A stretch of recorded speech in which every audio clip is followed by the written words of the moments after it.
Hello everyone, welcome to my YouTube channel, The Golden Law. So today, so today we are, so today we are going to do our next. So today we are going to do nuisance. It is given under the thoughts. It is a concept of thoughts. इसके अलावा भी हमने बहुत सारे concepts जो हैं thoughts की उन पे discussion की हुई है. उनकी lectures, उनकी links मैं आपको description में provide कर दूंगी. You can go and check it out from there. Now, nuisance. Nuisance is basically derived from a French term. न्यूर which means to cause harm और टू annoy. ठीक है, तो न्यूसेंस का क्या मतलब है कि किसी को परेशान करना, किसी को annoy करना, डिस्टर्ब करना, हार्म करना, that is nuisance, right. Now इसके अलावा एक लैटिन की भी टर्म है नोकोर which means to cause harm. ठीक है, सो बेसिकली न्यूसेंस का यही होता है. न्यूसेंस होता क्या है कि जब आप किसी पर्सन को डिस्टर्ब कर रहे हो, उसको परेशान कर रहे हो, तंग कर रहे हो, दैट इज न्यूसेंस, राइट.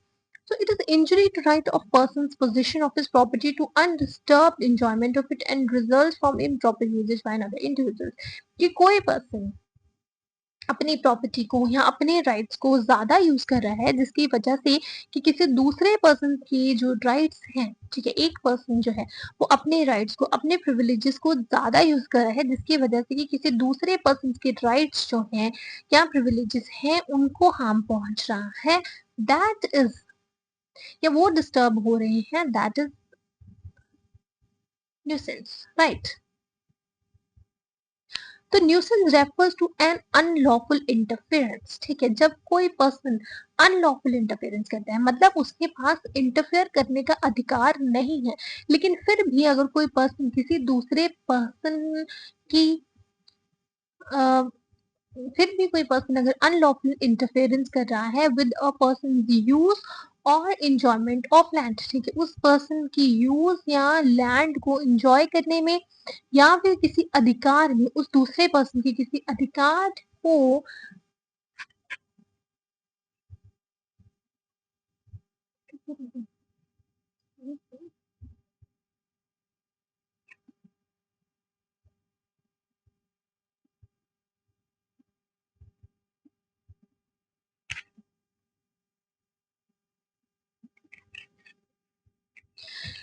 देखो नॉर्मली अगर देखें तो टर्म यही होती है कि आप अपनी राइट्स को, अपने अधिकारों को यूज कर सकते हो, लेकिन उतना ही यूज कर सकते हो जिससे कि किसी दूसरे पर्सन के राइट्स जो हैं वो इन्फ्रिंज ना हो. ठीक है, तो अगर कोई पर्सन जो है किसी की पर्सन की पोजीशन, राइट ऑफ पोजीशन को इंजर करता है उसकी प्रॉपर्टी की, या फिर उसको इंजॉय नहीं करने देना आप उसकी प्रॉपर्टी प्रॉपर्ली, उसको डिस्टर्ब कर रहा है, वो सब न्यूसेंस में आता है. तो nuisance refers to an unlawful interference. Unlawful interference मतलब कि आपके पास राइट नहीं है उसको इंटरफेयर करने का, लेकिन फिर भी आप बिना अधिकार के इंटरफेयर कर रहे हो विद अ पर्सनस यूज और एंजॉयमेंट ऑफ लैंड और सम राइट ओवर और इन कनेक्शन विद इट.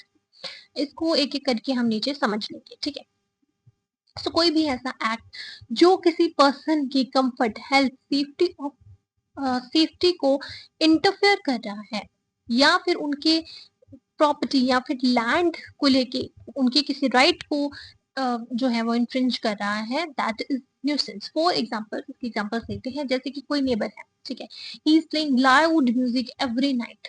ठीक है, तो यहाँ पर क्या हो रहा है, डिस्टर्बेंस हो रही है, लॉस ऑफ स्लीप हो रही है, तो यहाँ पर न्यूसेंस हो रही है बिकॉज क्योंकि आपका राइट जो है वो डिस्टर्ब हो रहा है. कॉन्स्टेंट स्मोक आ रहा है आपको नियर बाय शॉप से जिसकी वजह से अपनी जो प्रॉपर्टी के रिलेटेड राइट्स हैं, लैंड के राइट्स हैं, उनको आप अच्छे से यूज नहीं कर पा रहे हो, उसमें डिस्टर्बेंस क्रिएट हो रही है. ठीक है, वाटर लीकेज से भी आपकी जो प्रॉपर्टी का राइट है उसमें आपकी डिस्टर्बेंस क्रिएट हो रही है. Other common forms of nuisance include vibration, heat, smoke, noise, smell, fumes, water और gas leakage, electricity issues, spread of disease producing germs. ठीक है, तो ये सब जो है वो आते हैं. असेंशियल एलिमेंट्स क्या है, रॉन्गफुल एक्ट, डैमेज और लॉस और annoyance cause to another individual.